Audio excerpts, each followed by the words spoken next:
Hi అండి, welcome back to my channel. అన్నం, చపాతీ అలాగే టిఫిన్స్లోకి దేంట్లోకైనా చాలా ఈజీగా చేసుకునే కొబ్బరి పచ్చడిని ఎలా చేయాలో చూద్దాం రండి.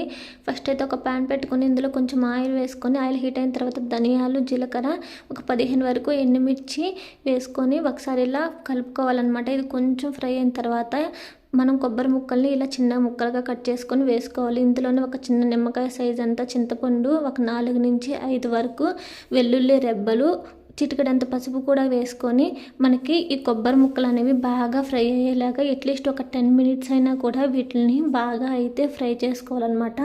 ఇవి ఇలా బాగా ఫ్రై అయిపోయిన తర్వాత పక్కన పెట్టేసుకొని ఒక 5 నిమిషాల వరకు చల్లారనిచ్చేసిన తర్వాత మిక్సీ జార్లోకి అయితే తీసుకొని 1 టేబుల్ స్పూన్ వరకు సాల్ట్ని కూడా వేసి అయితే ఒకసారి మిక్సీ పట్టుకోవాలి. లైట్గా ఇలా మిక్సీ పట్టుకొని ఇందులో కొంచెం వాటర్ కూడా యాడ్ చేసేసుకొని బాగా మెత్తగా అయితే మిక్సీ పట్టి వేసుకుంటే సరిపోతుంది మనకి పచ్చడికి.